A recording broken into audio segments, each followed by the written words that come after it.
Can two work if they don't agree? For those of us whose guidebook is the Bible, we would recognize those lines easily.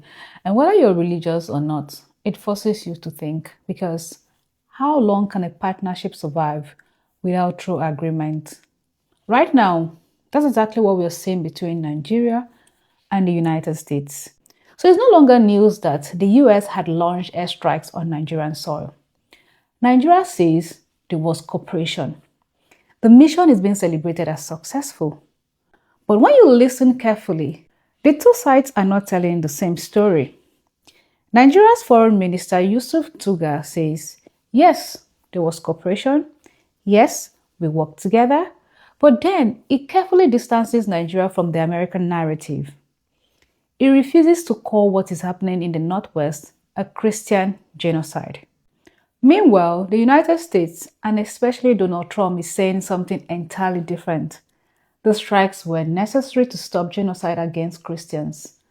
And the mission was so special that only the United States could have done it. So what we have here is two countries working together militarily, but not agreeing on the meaning of the fight. Nigeria says this is about terrorism and insecurity. America says this is about rescuing persecuted Christians from genocide. And in the middle of this, the Nigerian president remains silent, focusing more on tax policies than explaining to Nigerians why foreign jets just operated on Nigerian soil. That silence tells its own story, because times like this, the most powerful statement a leader makes is not on paper. It is spoken to the people.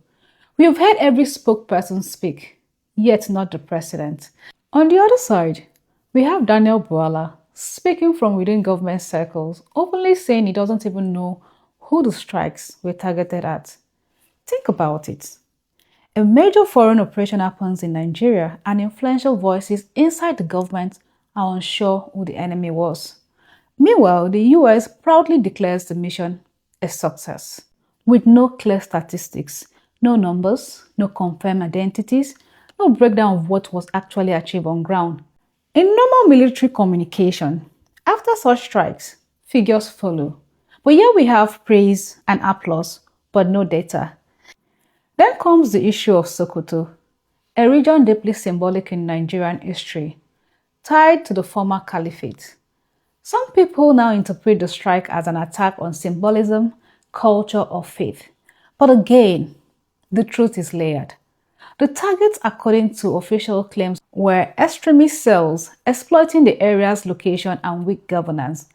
These groups move across borders, blending into villages, recruiting youth, and attacking families.